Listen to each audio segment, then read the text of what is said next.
다음 이야기해 보겠습니다. 네, 이번엔 노동시장에 대해서 이야기해 볼까 하는데 네. 이제 포커스가 물가에서 노동으로 완전히 넘어갔습니다. 노동시장도 생각보다 또 잘 잡혀간 것 같은데 향후에 또 시장의 포커스가 노동으로 이동했는데 앞으로 이 노동시장 주가에 주식에 얼마나 크게 작용할까요? 어떻게 보시고 계세요? 일단은 이제 고용 보고서죠. 9월 달에 발표한 이제 10월 달에 발표한 이 미국 9월 고용 보고서인데 상당히 잘 나왔어요. 이제 비농업 취업 인구 그 증가세가 25만 명을 넘을 정도 상당히 괜찮다. 미국 아직 경기 침체 안 갈 것 같아. 튼튼하다고 나왔는데 실제로 이런 계속 보고서라든지 뭐 어디 증거사 레포트를 보실 때 잘 보셔야 되는 게 그 이면에 마이너리티한 내용들이 좀 있거든요. 그 겉보기엔 좋고 거기에 따른 오피니언들이 있는데 그 오피니언 제거 팩트만 한번 보시면 실제로 지금 미국에서 이번에 취업자 수가 상당히 이제 취업률이 증가했는데 그 이면에는 정부에서 제공하는 정부 일자리도 상당히 많이 넣었어요. 그 말은 미국 정부의 재정 정책을 통한 일자리 창출로 인해서 취업을 한 분들도 많다는 거죠. 그럼 이거를 정량적으로 봤을 땐 취업자 수지만 정성적인 부분에서 진짜 제대로 된 수치일까라는 의구심을 가질 수밖에 없어요. 예, 그래서 이 부분은 많이들 언급을 안 하시는데 실제 정부 일자리가 상당히 이렇게 급증을 했거든요. 그래서 이거 지금 이 수치는 지금 코로나 이후에 최대 수치예요. 정부 일자리의 급증이. 그럼 이 고용이 과연 제대로 된 지표일까라는 하나 의구심을 가질 수 있고, 두 번째로는 이제 풀타임 근로자 수도 봐야 되거든요. 아니 이게 알바로 취업했는데 그것도 4대 보험되는 취업을 한 거잖아요. 그럼 이거 취업자일까요, 과연? 모르겠어요. 안 단기 취업과 그러니까 숫자적인 정량적으로는 취업자 수의 두 가지만 정성적으로 봤을 때 이거는 좀 수치가 좀 올바른 데이터가 아닐 수 있다. 근데 미국에서 보면 이번에 풀타임 근로자 수가 확실히 증가했거든요. 네, 증가했고 기록적으로 이제 저희가 데이터적으로 80년대부터 보게 되면은 이 풀타임 근로자 수를 더 중요한데 이 풀타임 근로자 수가 꺾이면서 경기 침체가 시작돼요. 지금 시장에서는 이 고용보고서에 이런 좀 더 잘 나온 부분 전체 뭐 비농업 뭐 취업자 수라든지 이런 부분에 조금 약간 포커싱해서 시장을 긍정적으로 보는 효과가 있는데 실제로는 이런 이면에 다른 데이터를 봤을 땐 이거 아직은 좀 찜찜하다 이런 것들 봤을 때 점점 경기 침체에 진입을 하고 있다고 오히려 볼 수도 있는 부분이에요. 결국 정부 일자리 또한 정부에서 줄이면 없어지는 거잖아요. 없어지는 거죠, 그렇죠. 그래서 계속 미국은 지금 금리 조정과 함께 이런 정부 정책을 통한 일자리 창출을 통해서 계속 이 고용지표도 계속 조정을 하고 있는 거거든요. 그래서 이 부분들을 좀 유념하고 보셔야지 단순히 와 좋다 하고 이제 맹목적으로 이거 데이터만 보고 딱 이걸 갖고 투자의 판단의 근거로 쓰기는 조금 부족한 부분이 있다라고 보고 있습니다. 그리고 지금 이제 노동시장 이야기하니까 또 궁금한 게 생겼는데 미국에서 몇 년 전부터 이제 리쇼어링 정책, 그 해외 뭐 중국이나 이제 해외에 있는 공장들 다시 지금 나라로 다 리콜을 하고 있습니다. 일자리가 엄청나게 늘어날 것으로 예상되는데 앞으로 노동시장에도 이게 많이 적용이 될까요? 혹시 어떻게 보세요? 그래서 11월에 미국 대선이 또 중요한 거죠. 그렇죠. 네네네. 그렇죠. 결국 이게 단순히 한 가지 요인보다는 이 노동시장 또한 이제 이런 경제 정책, 그 리쇼어링 정책 같이 이제 해외 투자에 대한 부분을 이제 다시 미국으로 들어오는 거죠. 네, 빨아들인 것들. 그러니까 이게 다 연결이 돼 있어요. 그래서 미국 대선에 어떤 뭐 트럼프가 될지 뭐 그쪽 해리스 부통령이 될지 모르겠지만 거기에 따른 정부 정책에 따라서 이어질 수 있다는 거죠. 그럼 거기에 따라서 분명 일자리 창출도 이어질 거고 거기에 따른 또 미국 연준에서 하는 또 금리 조정을 통해서 미국을 계속 경제를 조정을 하려고 할 텐데 이제 그 부분에 대해서 이제 한번 전체적으로 한번 봐야 될 필요는 있을 것 같아요. 그러니까 노동시장도 예를 들어서 FOMC에서 금리 정책으로 물가를 잡으려고 조정을 하는 것처럼 역시 정부의 정책이 가장 중요하겠네요. 이게 얼마나 노동시장에 잘 반영이 되느냐. 네, 맞습니다. 그 싸움이네요. 네, 그 싸움이죠. 그래서 결국 이제 저희가 중요한 게 매일 이제 아침마다 기사 뜨잖아요. 뭐 트럼프가 뭔 얘기했다, 해리스는 어떤 얘기했고 많이 뜨고 적용이 네. 트럼프가 하는 얘기가 좀 시장에 생각보다 반응이 크게 나가고 시작하고 있습니다. 또 뭐 파월이 한 마디 하면은 그 파월의 한 문장 갖고 이걸 의도를 계산하는 거죠. 네, 맞아요. 야 다음 달에 안 내릴 것 같다, 내릴 것 같다, 내릴 수도 있지만 안 무슨 뜻일까 하고 거기에 시장 반응할 수밖에 없다는 거죠. 결국 이런 정부 입안을 하시는 분들, 그분도 이제 그런 정책에 대한 하나가 이게 하시는 그런 행동 자체가 이제 시장에는 영향을 미칠 수밖에 없기 때문에 결국 이것도 종속 변수잖아요. 이 고용 시장은. 그러기에 이제 어떻게 정책을 이제 하느냐에 따라서 이 데이터가 바뀔 수 있기 때문에 이제 그런 부분을 저희가 중요하게 보는 거죠. 네. 다음 이야기 이어서 해보겠습니다. 사실 아까 그 8월 폭락장 이야기를 했는데 저 개인적으로 궁금해요. 지금 투자자문사 지금 계시잖아요.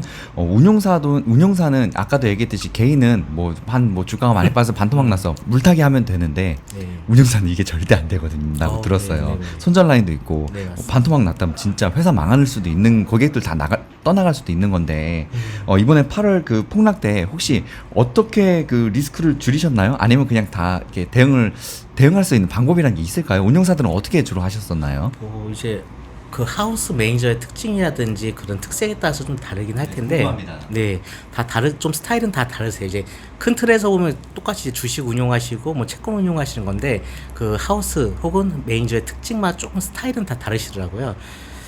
저희 같은 경우는 일단 제가 제일 중요하게 생각하는 거는 결국 시장을 이길 수는 없어요. 그렇겠죠. 네. 다만 시장에 순응하되 시장에 대응할 수 있게끔 이제 포트폴리오를 구성하는 거거든요.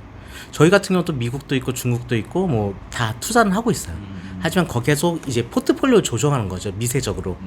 결국 중요한 게 아까 말씀하신 거죠. 반토막 났죠. 반토막 났다 가정했을 때 자 100만 원에서 반토막은 50만 원인데 50만 원을 100만 원 만들려면 수익률을 50% 소실에 100%를 올려야 돼요. 2배가 올라야죠. 실제적으로 반토막을 난 거를 운용하는 입장에서 그걸 다시 수익률을 원점한 거 거의 불가능하다고 봐요.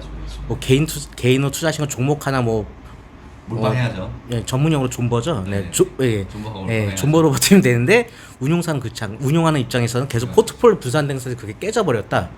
절대 못 올라요. 그러면 그렇기 때문에 저희는 손절 라인 지키면서 계속 조정을 해준 거예요. 예. 그래서 계속 그런 미세 조정을 해줘야 되는 게 저희 이런 운용사, 자문사 그리고 매니저들의 역할이거든요. 그래서 거기서 한번 놓치게 되면 그거를 복구하기는 쉽지 않아요. 그래서 유명한 이런 펀드들이 많은데 반대로 없어진 펀드들도 많아요. 더 많겠죠. 네, 많아요. 어느 순간 그냥 없어졌어 펀드가. 네. 그 운용사들이 그런 이제 이유로 때문에 우리 개인 투자자들은 가만히 있어서 버티면 쭉쭉 다시 또 회복할 때까지 몇 년이고 기다릴 수 있는데 네. 운용사는 불가능하니까 네. 운용사들은 그래서 분산 투자를 잘 해 놓으셨잖아요. 예를 들어서 뭐 제 개인적인 저 기준으로 기술주 위주로 몰빵하고 있습니다. 사실 굉장히 위험한 포트인데 운용사는 뭐 이제 채권도 있고 뭐 월배당도 있고 안전적으로 다양하게 이제 또 구성이 돼 있잖아요. 네. 리스크를 또 그런 식으로 줄이시겠죠? 어떻게 또 구성돼 있으세요? 그것도 이제 매니저 그리고 상품마다 그런 운용 전략에 따라서 다 다르죠. 근데 기본적으로는 저희가 벤치마크라고 하거든요. 그래서 뭐 S&P면 S&P 500 혹은 뭐 다우지수면 다우지수 그 기준을 가지고 포트폴리오를 구성해서 거기에 중요한 건 지수를 초과하는 게 아웃퍼포먼한 게 좀 수익을 잘 내는 게 잘한 거잖아요. 네, 남들이 10% 할 때 저희 9% 냈어요. 못한 거죠. 네, 남들은 10% 났지만 저희는 15%를 했습니다. 아웃퍼폼을 5% 이상 더 했습니다. 그것이 운용을 잘한 거기 때문에 결국 포트폴리오를 동일하게 한 건 패시브 펀드가 되거든요. 그냥 지수 투자하죠 그러면. 네, 그 패시브가 아니라 좀 액티브 형태로 좀 더 높은 수익을 추구하려면 결국 조금 비중을 높여야 돼요. 어딘가. 뭐 매니저 같은 경우는 내가 좋아하는 뭐 종목, 섹터에 좀 더 투자를 하고 살짝 인앤시드 시킨다는 표현인데 인앤시드 시켜서 거기에 조금 더 비중을 넣어서 좀 더 수익률을 추구하는 거죠.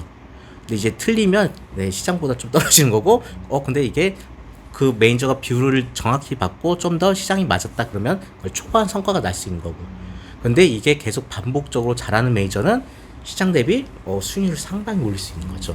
그렇기 때문에 이제 결국 이제 분산을 하되 결국 어딘가 그런 핵심 그 수익을 내는 이제 섹터를 다르게 두긴 해요. 네. 왜냐면 그래서 한 2, 3년 전에 저희 계속 2차 전지가 붐이었잖아요.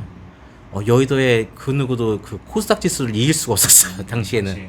왜냐면 그렇다고 2차 전지를 넣긴 넣지만 2차 전지가 계속 그 높아지면서 그 비중을 다 똑같이 담을 수는 없거든요. 분명. 그래서 엄청 적게 가져가니까 결국 이 코스닥 지수를 이기긴 너무 힘들었어요 매니저들이. 네. 사실 이런 얘기 들어보면 야 그 운용사는 그래도 개인 투자자분들은 훨씬 더 운용을 잘하시는 분들이 있는데 와 지수의 수익률을 이기는 게 정말 사실 쉬운 게 아니네요. 워런 버핏도 괜히 지수랑 그 내기한 게 그 아니죠, 그죠? 지수 투자가 어떻게 보면 개인 투자자 입장에서는 정말 안전한 방법이 될 수 있겠네요. 못하지도 않고 잘하지도 않고 그냥 시장에 우상향한다는 믿음에 이제 투자를 장기적으로 하신다면 오히려 지수 투자가 더 편하신 투자죠. 왜냐면 개별 종목이 하시면 그 종목의 리스크도 리스크도 봐야 되고 그 수급의 요인에 따라서 이게 변동성도 클 텐데 계속 따라다녀야 네, 돼요. 지수에 투자하시면 네, 미국 지수에 투자하시겠습니다. 네. 그렇지. 아무래도 네. 한국은 지수가 우상향이 아니기 네, 지금 때문에 계속 네, 보합이와 다달해서 그렇죠. 네. 박스피니까 네, 그래서 평생. 미국 지수가 좀 더 그거 지수 투자를 하신다면 네, 미국 지수 좀 더 추천드립니다. 네, 다음 이야기 또 해보겠습니다. 지나고 보니까 미국 경기 침체 이슈가 생각보다 과잉 대응했다라는 이야기 지금 최근에 거의 이제 확신 있게 사람들이 해석하고 있는데 네. 경기 침체 이슈가 또 올 수 있을까요? 어떻게 보세요? 왜 자꾸 여쭤보냐면 신규 실업수당 청구 건수 그 지표가 이제 주마다 온단 말이에요. 예. 그거에 대해서 너무 민감하게 반응하는데 저는 이제 사실 투자를 계속 이어 나가야 되는데 개인적으로 투자하기가 좀 무서워요. 또 7월 8월 초 같은 폭락장이 또 올까봐 이 경기 침체 이슈가 한 번 더 올 수 있을지 아까도 그 이야기 해주셨는데 지금 미국은 경기 침체 초입에 진입해 있습니다라고 말씀하셨잖아요. 주식시장에 그런 폭락이 또 올 수 있을까? 저는 계속 이게 포인트로 궁금해요. 어떻게 또 의견 갖고 계세요? 불확실성에 대한 부분이죠. 불확실성에 대한 두려움이 시장에 대해서 이제 패닉을 더 일으키게 되고 그 패닉으로 인해서 계속 시장은 가격이 떨어지는 그 단기적으로 이제 그 효과가 나타나는데 지금 아직은 아까 말씀드린 이 고용 지표에 대한 부분도 남들 다 좋다고는 하지만 이런 이면에 좀 이제 그런 부분들 포함되어 있고 계속 특히나 지금 계속 이스라엘 분쟁이라든지 이런 것들이 다 변수거든요. 그러니까 유가가 상승되거나 하면은 인플레이션이 안 잡혔다는 거예요. 그럼 금리 인하가 늦어질 수 있겠죠. 예. 그렇게 되면은 금리 인하를 안 하겠네? 그럼 또 시장은 어떻게 반응할까? 실망하겠죠. 그럼 또 떨어지겠네? 이런 식으로 메커니즘이 여러 요인들에 따라서 시장 그 투자자들의 심리가 계속 이게 움직일 수밖에 없거든요. 그래서 이제 패닉이 올까요? 안 올까요? 그건 알 수 없습니다. 그렇죠. 하지만 올 수 있는 가능성은 있다. 그런 요인들 때문에 특히나 지금 또 미국 같은 계속 이슈가 나오잖아요. 이제 요즘 많이 나와요. 허리케인 불쌍하면은 또 거기에 한바탕 게 사라지니까 물가지수도 오를 것 같고 거기에 대한 불안감 이런 것들이 좀 안타깝게 이제 미국이 세계 금융의 중심이다 보니까 미국 시장이 어떻게 되느냐 뭐 미국이랑 국가가 어떻게 되느냐에 따라서 전 세계 금융시장 저희 투자자 입장에서는 이걸 볼 수밖에 없는 거죠. 그렇기 때문에 지금 침체 아직 단계에 접어들었고 금리 인하 이게 시작했지만 앞으로 이벤츄얼에 어떻게 갈지 불확실성들이 노출된 상황에서는 계속 침체에 대한 그런 경기 침체 그리고 이런 패닉세에 대한 리스크는 계속 가져갈 거라 네, 지금 이제 한동안은 그렇게 보고 있습니다. 네.